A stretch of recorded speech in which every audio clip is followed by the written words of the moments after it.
Picture yourself driving through the tunnel in Perth with Darcy and Tom on your way to footing training. First up was tapes and money, totally enormous extinct dinosaurs, some sick electro house. And just then, when it rains, it pours, 50 Cent. Take me there, boys. What is going on? I'll take you there, yeah. So Darcy'd come pick me up in his like silver Ford Falcon XR6. Hell yeah. That had done a few trips to Albany and back, and we'd pretty much plug my phone in and just listen to tunes. And we were speaking about before, we played at Hale together. We had a lot of success at Hale. We went undefeated and just like our team of effectively nobodies became a great team, and we all almost had individual success because of it. And then we went and played Colts together at Claremont, and in the Colts process got selected to play in the State 18s for Western Australia. And, I remember that as a really cool time because, like I said, I hadn't planned on footy being a part of my life. And at that age, you're looking for things to identify with, you're looking for who you are.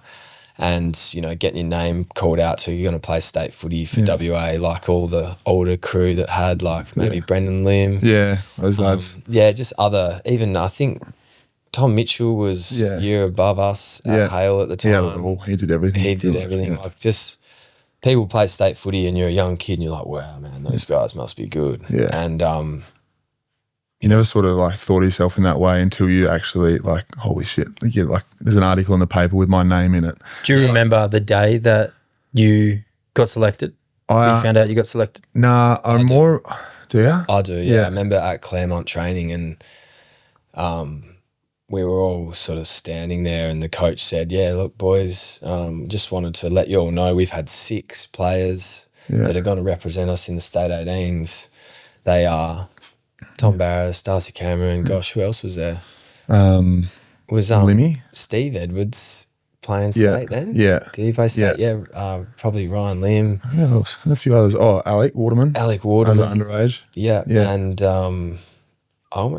I don't even know who else, but I just remember that day of like, wow, okay, like cool, we're going to go train with Western Australia now. That was when we first met Dom Sheed, Paddy Cripps. Yeah. Even though we'd played against Paddy Cripps versus Aquinas in this like absolute legendary grand final type school victory. That's right, at their home ground. At their home ground. At that time that all that's getting announced and you're playing Colts footy, are your parents in town or are they in Albany and you're still living with Jared? I am still living with Jared. They're still in Albany. So doing all this, working, I think I was doing service cleaning at FCT. I think Tom subbed in a few days. Yeah, and he would have been so efficient and really that would have been fully committed too. Yeah. I did that for a bit. Just like my goal kicking. And then also I was a lifeguard at Challenge Stadium as well for the year. Spell. Yeah. Worked really hard doing that. I think I never got fired, but they just stopped giving me shifts because I was probably the laziest lifeguard. They call that a soft firing. That's all a fair bit to go through as like a teenager without your parents present. Yeah. How do you look back on those times? Was it like challenging and tough, or was it just you're a kid and you're just doing it? No, Jared's family took care of me. Mum and Dad were always up every few weeks. You know what? Every game of football they would rarely miss a game. So they were always up on the weekends. I would see them, get my fix there. Jared's mum did a ton of work looking after me. Everything. Yeah. So if I haven't given Jocelyn Mcphee enough praise over the years, here it is. Yeah. Thank you so much. Yeah, you boys lost a few 5 years of life skills because of Joss. But that initial moment that Tom was talking about when it finally, you got announced that you're playing state footy is when I think, your dream started becoming like a reality. Like, holy shit, maybe I can get drafted here. And it's probably also when I started dropping the ball a little bit with, work ethic and stuff. You're thinking like, oh, how good's this? It's so much closer. Yeah, I know. What it actually is. And now I'm like, I started eating a bit shit. Like, I'm not growing anymore, so I can't grow out of it. And then, it's interesting you probably recall cost me in the end. that because I recall it like you spoke to, Jocelyn and Jared, like we were having so much fun back then. Like playing school footy, after school footy, we'd be out partying. Yeah. And it was pretty much the same through Claremont. But, you and I developed this relationship, especially at Claremont. Yeah. Where, like I said, from a perspective of never really even considering getting drafted, but really loved this Claremont team that we're in, really wanted to win, really wanted to improve, and had always loved footy since I was a boy. Loved the Eagles, wanted to play for the Eagles, wanted to be Ben Cousins and you know, Chad Fletcher and, you know, Chris Judd. Like, they were just the sickest dudes ever. Dean Cox, yeah. So I always had that in the back of my head, but it was nothing. But, you know, we developed this relationship at Claremont where we'd just do one-on-ones after training pretty much every training for like. Would you alternate who was forward and who was back, or were you back top? No, just it was one-on-ones back in the class. He's a sporty like string bean back then, and he still does have hops, but he just put his knee into me all the time. It was just so frustrating. Pretty much, yeah. They'd kick the ball up and we'd sort of dance the dance. And honestly, like Darcy'd win one, then I'd win one, then I'd spoil two, then he'd win two, and then I'd win one. It was just like back and forth, playing chess, trying different things, and ultimately it wasn't like it was competitive, but it was like fun competitive. Yeah. Like for the 5 seconds that the challenge is on, you're completely locked in and you want to win at all costs, and then as soon as it finished, you're back to being mates. No, so it wasn't even like want to win at all costs. It was like just kick the ball up and see what happens. Just want to take some marks. Yeah, just want to take some fat dukes. Like That's sick. the ones that make that noise, you know, talk about that noise all the time. We always talk about that. Yeah. The noise of hitting hands. Just that one. What does it sound like again? I wanted to go back quickly. You said something that we kind of glossed over. You said it almost cost me. Do you want to touch on that? Well, yeah. Well, I think it did cost me for a couple of years. Just like, you know, getting because you didn't get drafted that year. No, not until 2016. Yep. So I think anytime something like you know, this good media come about me, I just come out about me. I just got ahead of myself and. Yep. You know, took the foot off the pedal a little bit with my work ethic.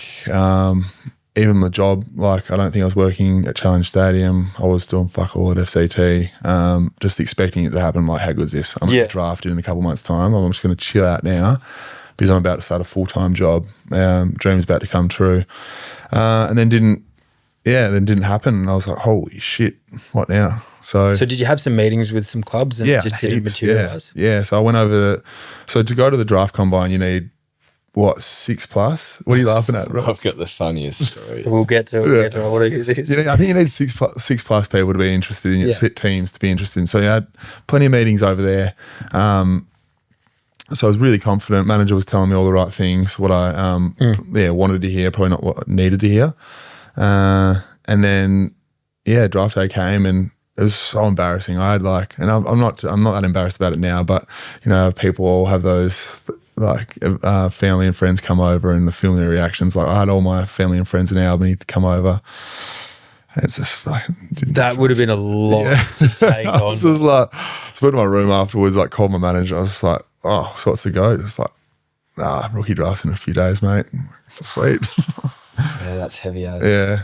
Oh well. Tom, you had a lighter story then that you were laughing about. I had a bring the back up. I'm crushed for you, man. Mate, I'm here. It's all good. You're here now. It's a fairy tale story. No, I just remember. So, you know, I must admit I had a kind of different perspective to Das.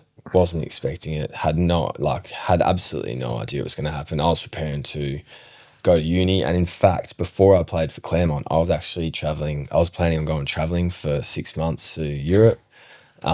But only because sort of I got made the captain of the team is why I stayed and bought into it. And then everything happened from there. So I was like, yeah, whatever happens, draft camp, you know, just didn't expect it to happen. So anything that did happen, state 18s, had a carnival that I thought was pretty average. Oh, cool, you're going to come to draft camp. All this stuff was just like, oh, cool, fun. You know, I'll do that. It didn't really have an attached desired outcome to it. Obviously, I would have loved to have got drafted, but I just never actually thought it was going to happen at all. And anyway, so I remember you meet with all these clubs in this schedule type thing and you know, you're half nervous. You're chatting to, I don't even know, man, the coach and all the recruiting team. There's 8 people in the room, and I remember Darcy came back to the room one day because I think we were rooming together at that stage with Paddy Cripps. Yeah. And he's like, mate, I just had this issue with Essendon that cooks me. And I was like, oh, yeah, like, couldn't have been that bad, man. Like, what's the go? And he's like, mate, they asked me to tell a joke first up. And I was like, oh, all right, what'd you go with? And he's like, knock, knock. Who's there? Cash. Cash who? No, thanks. I don't like peanuts. No thanks. I'd like a peanut. Oh no! And Mate, and then get this. And I'm like, oh, whatever. They would have thought that's fine. He's like, yeah, no. But then they asked me, how would you calculate how many blades of grass are on the MCG? And I'm like thinking about like, oh yeah, like what'd you go with? And he's like, mate, I reckon I said I'd count one blade of grass in a line up the centre of the MCG. Then I'd count one blade of grass. There's no man in this. Across the width of the MCG. And then I don't know. You know what? It's probably, yeah. I think I got like halfway through a story and I've gone, fuck, bro, I don't know. Oh man, but it just it's so funny, and for us to be doing this now and reflecting back on that is so special and it's so sick. And I feel like we should probably take you to that sort of year 12 Hale School, Claremont type areas with a few tracks. Yep, cool. let's go right.